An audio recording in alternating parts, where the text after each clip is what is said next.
export sector. Well, it turns out that we do have a good, at least it looks like we have a good export sector. How do I know that? Well, it's certainly doing very well.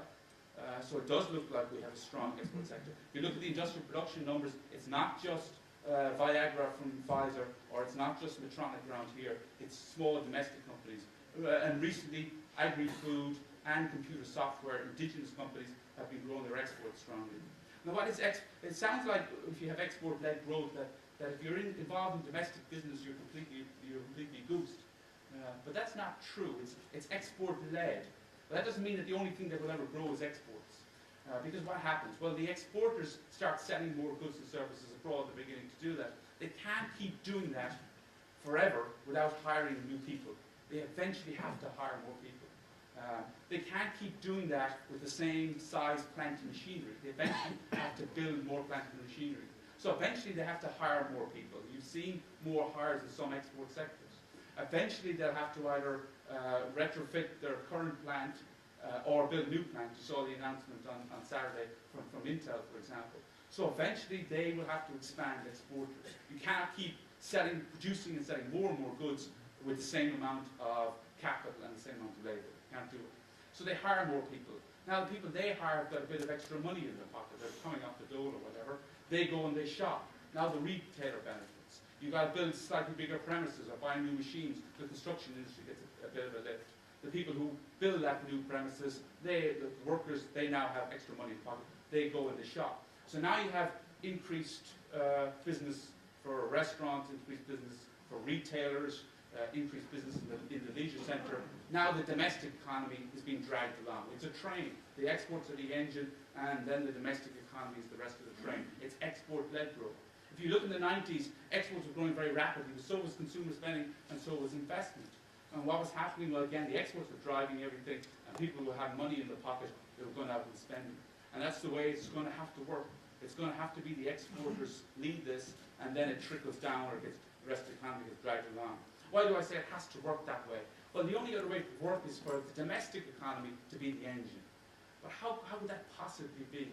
I mean, what you'd have to have is, for example, you'd have to have another credit spur. People would have to go out and borrow huge amounts of money and start consuming. Well, that would work. So if we had a credit liberalisation and a credit spurt and people spent it, then yes, you could get the domestic economy going. But people are completely overborrowed. So after a huge credit bubble, you're not going to have another credit bubble right away. You had something like that in Korea in about 2001, I think, or 2. They didn't really have credit cards over there, and they introduced credit cards. And people for the first time got credit cards. And they said, this is fantastic. And out they went shopping. And so you had a massive boom in Korea in consumer spending. And so that was consumer spending-led growth. But because they, as people often do, they borrowed way too much, and that bubble burst, and they went into recession. We're not going to have a consumer credit-driven boom. We're not going to have a construction boom. We built far too many houses, far too many hotels, far too many office buildings. So what's going to have to happen is construction activity will remain very low until the excesses get worked out. So it can't be a domestically driven boom. It's going to have to be an export. And the thing is that although countries like Portugal and Greece and these other countries are also saying that, the issue is, can you do it? If you can't, then you are absolutely finished. But it does look like we have an export sector. A, it's big enough, and B, it looks strong enough. When you think about Portugal, Portugal has a small export sector, and what do they export? I mean, they export textiles, jeans, and underwear. They compete against the Chinese. It's a lot harder for a Portuguese economist to say, we can have export-led growth in Portugal after our booming bust. It's much easier, much more credible, I think, for somebody in Ireland to say, we can have export-led growth. We have a big export sector. We have a big export sector, and it looks pretty strong. What's making it strong? I said competitiveness is crucial. Part of that competitiveness comes from our education levels. I mean, we export, half of our export is services. And services depend a lot on education, the high value. So this is a graph showing you the percentage of the population, the young people aged 20 to 24, with at least an upper second level education. It's a measure of education levels, higher education levels across Europe. And so here you have the countries. And down this end with the lower range, you have Portugal and Spain, 50 to 70%. I mentioned Portugal exporting textiles. That's sort of consistent with I guess with their education attainment. And then you have Denmark, Germany's here. That's the average for the euro area. They have about 75% of the young population has at least an upper second level education. That's the EU average. And then you start getting up into countries that have invested a lot of money in education, therefore have a well-educated workforce. And you get countries like France and the Scandinavian countries, Finland, Sweden, and right here at the very top of the class, this green line, that's Ireland. So what's happened is a lot of money was spent, a lot of money was spent on education over the last 30 years, and it's given you can see it right in the chart. The over 80% of the population 2024 was not in second level. I'm just giving you the data. And I'm more than happy to take. I'll take questions later. Guys, will you just hold on, please finish, please. And you will get an opportunity to speak enough with them. Appreciate it. Thank you very much. Give me one of that, okay?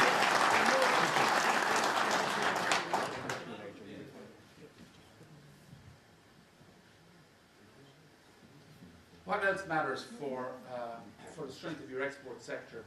I mentioned unit labour costs, and part of the way you break down unit labour costs is you have strong productivity. This is what you need. What certainly helps exporters is if you have a good infrastructure. So what we do, and one thing we did, I guess, get out of the boom is a good quality physical infrastructure. We know that well in Galway. If you want to get to, Paul is here, but if you want to get to, one way to get to Dublin quickly is to fly, but another way is to go by a very good road network. This shows you a graph of capital. This is public investment on infrastructure. And it goes back to 2001. And what I've done is this is Ireland as a percentage of GDP, and this is the euro area 16, so it's the rich countries in the EU. And you can see that we spent a lot more on capital investment, public investment in other countries. In part, we had a big deficit.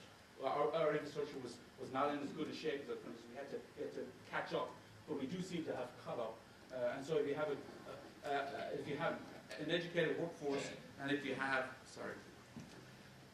an educated workforce and you have a good physical infrastructure, it certainly helps your exporters.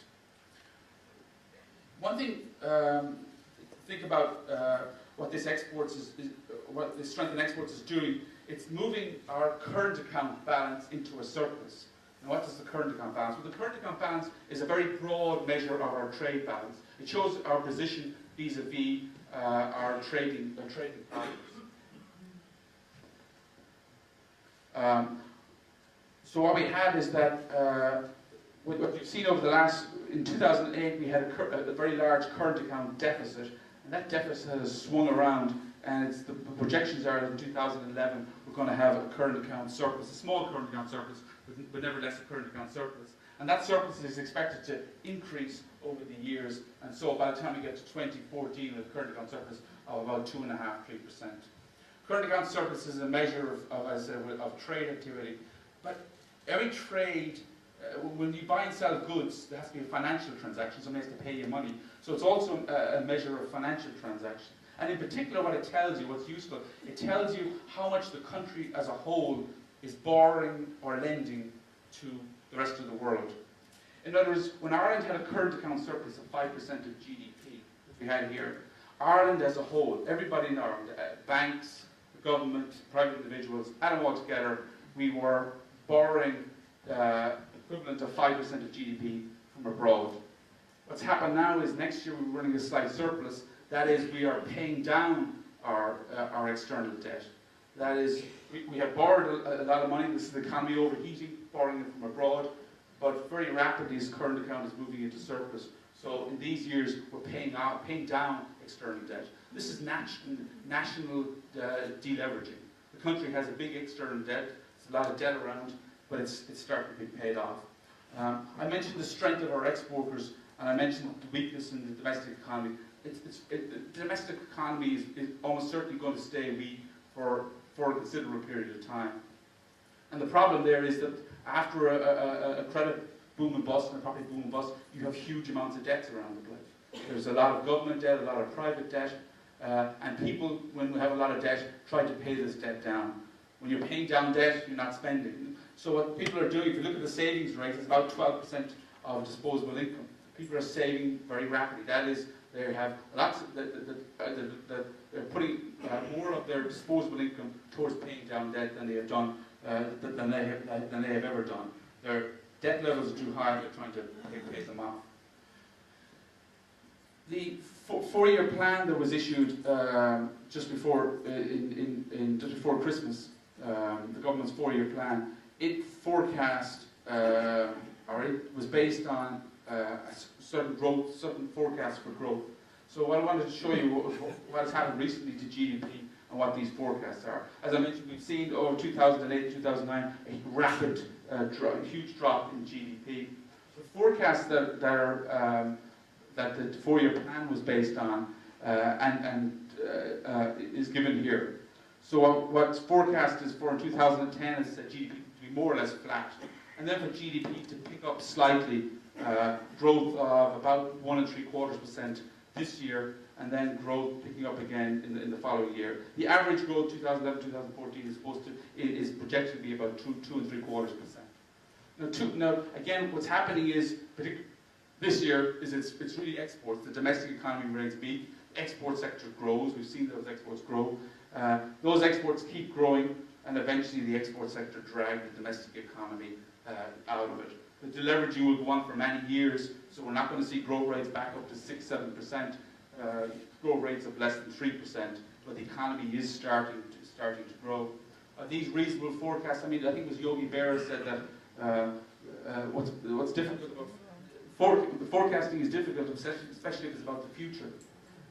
These are anybody who tells you they know exactly what's going to happen in an economy over the next few years is either a fool or a fraud or both. It's impossible. It's impossible. Nobody has a crystal ball. These are, I think, reasonable forecasts. The only thing we know for sure is that the outcome will not be exactly this. The economy will either do a bit better or a bit worse than this, or a lot better and a lot worse. It's an impossible game. But in terms of writing down an actual point forecast, that's not a bad way to do it. It's not a bad forecast. What's that going to do for employment? As I said, as the economy grows, then firms have to hire more and more people. They eventually cannot produce the goods and services they have with the current workforce. And so what's a growth forecast of that would give you the following in employment. We saw big increases in employment, in particular in the construction sector and the consumer sector. That dropped. About half of the drop in employment from 2006 to 2009 is construction workers. So that's the bursting of the property bubble, about half of that. Over the economy forecast to gradually improve, what's forecast is that employment will eventually, with a lag, eventually start to rise. There's about 90,000 new jobs forecast between 2011 and 2014. So eventually the increase in output gives rise to increase in jobs. It has to work that way, and I've seen people say, well, you can't get the economy going until you get jobs going. But I can never understand that, because why would a business, without seeing increase in demand for its goods and services, why would it hire more people? More people to do what? To do nothing? So it has to be that it's only when businesses see new people, new goods, new demand for their products, it's only then that they hire new people. So it's got to be, you get increase in demand first, and that gives you the job growth. There is no magic wand to get jobs going in an economy. The key, as I mentioned, to getting the export sector going again is improvements in competitiveness. And that's why the National Recovery Plan